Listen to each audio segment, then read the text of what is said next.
The first book of Kings, chapter 17.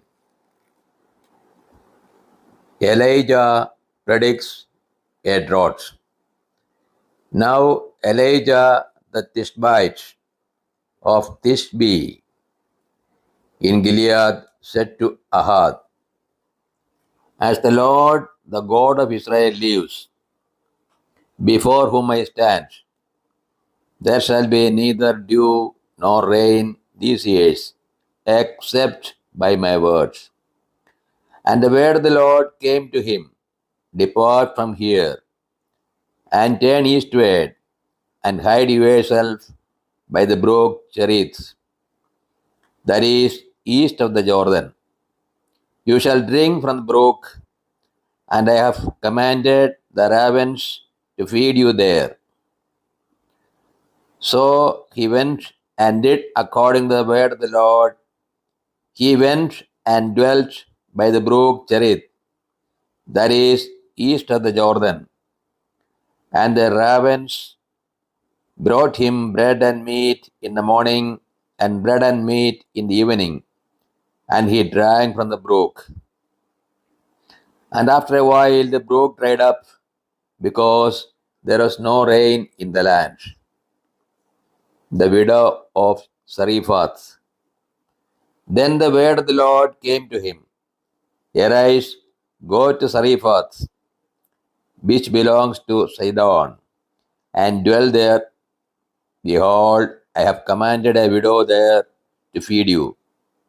So he arose and went to Zarephath. And when he came to the gate of the city, behold, a widow was there gathering sticks. And he called to her and said, Bring me a little water in a vessel that I may drink. And as she was going to bring it, he called to her and said, Bring me a morsel of bread in your hand. And she said, As the Lord your God lives, I have nothing baked, only a handful of meal in a jar, and little oil in a cruse. And now I am gathering a couple of sticks, that I may go in and prepare it for myself and my son, that we may eat and die.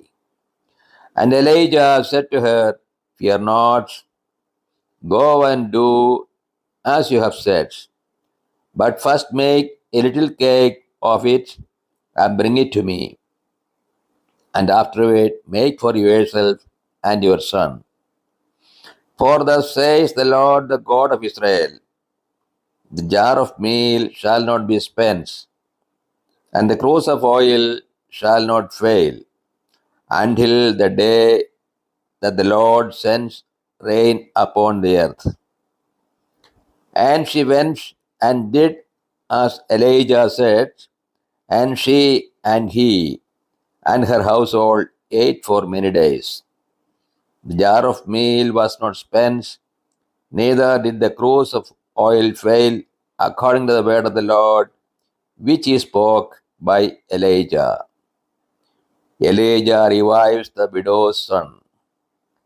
After this, the son of the woman, the mistress of the house, became ill, and his illness was so severe that there was no breath left in him.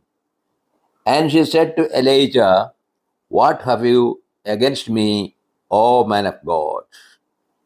You have come to me to bring my sin to remembrance and to cause the death of my son.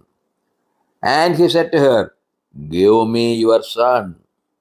And he took him from her bosom and carried him up in the upper chamber where he lodged and laid him upon his bed.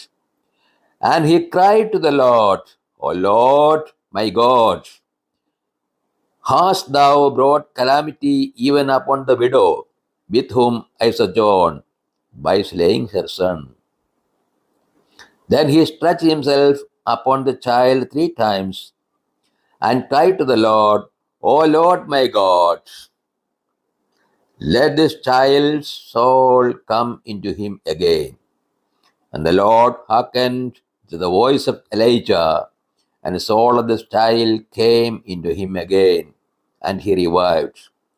And Elijah took the child and brought him down from the upper chamber into the house and delivered him to his mother. And Elijah said, "See, your son lives." And the woman said to Elijah, "Now I know that you are a man of God, and that the word of the Lord in your mouth is truth."